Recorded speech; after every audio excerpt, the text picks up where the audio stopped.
अगर आधी रात को आपके खाली घर में चूड़ियों के खनकने की धीमी आवाज आए तो आप क्या करेंगे? यही सोचेंगे ना कि हवा है या कोई वहम।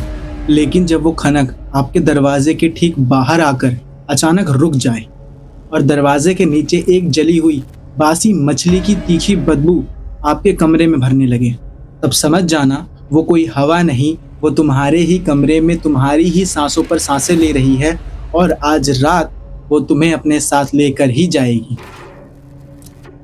लाल सफेद चूड़ियां, मांग का सिंदूर और माथे पर चंदन।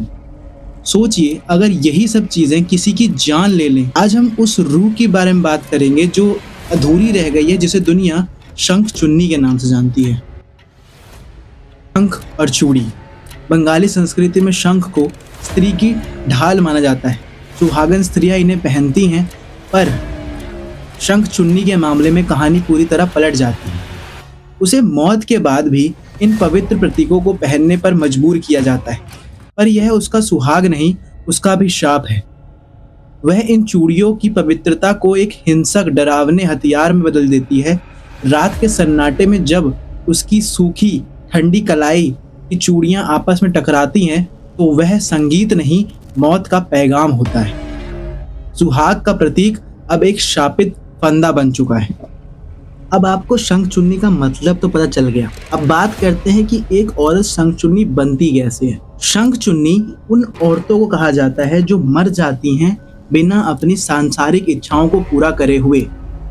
बंगाली संस्कृति में माना जाता है कि शादी, परिवार और मातृत्व यानी माँ बनने का सुख एक औरत के लिए सबसे बड़ा सुख होता है। इन इच्छाओं को पूरी करे बगैर अगर कोई औरत मर जाए तो वो शंख चुन्नी बन जाती है। शंख चुन्नी का सबसे बड़ा दुश्मन एक हंसता खेलता परिवार होता है। वह उस घर की नई दुल्हन से नफरत करती है क्योंकि उस दुल्हन के पास वो सब कुछ है जो शंख चुन्नी से छीन लिया गया। वह उस परिवार की खुशियों की दीमक की तरह चाट जाती है क्योंकि उसका खुद का कोई घर नहीं बचा। अब बात करते हैं कि शंख चुन्नी अपना शिकार करती कैसे। शंख चुन्नी को कई लोग प्रेतनी मानते हैं, भूत मानते हैं, बट ऐसा नहीं है।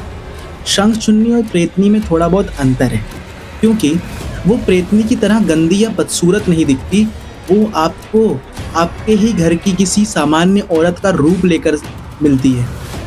वो इतनी घरेलू है कि वो आपके किचन में, आपके बेडरूम के आईने में या आपकी अलमारी के पीछे छिप सकती है।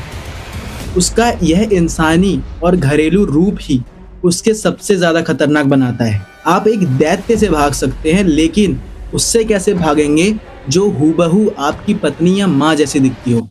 अगर आपको इस एंटिटी के बारे में जानकर अच्छा लगा और थोड़ा भी मजा आया तो इस वीडियो को लाइक कर दें और इस चैनल को सब्सक्राइब करें ताकि आने वाली और वीडियोस आप तक सबसे पहले पहुंच जाएं। और कमेंट करके जरूर बताना कि इस एंटिटी के बारे में आपने पहले कभी सुना था या नहीं।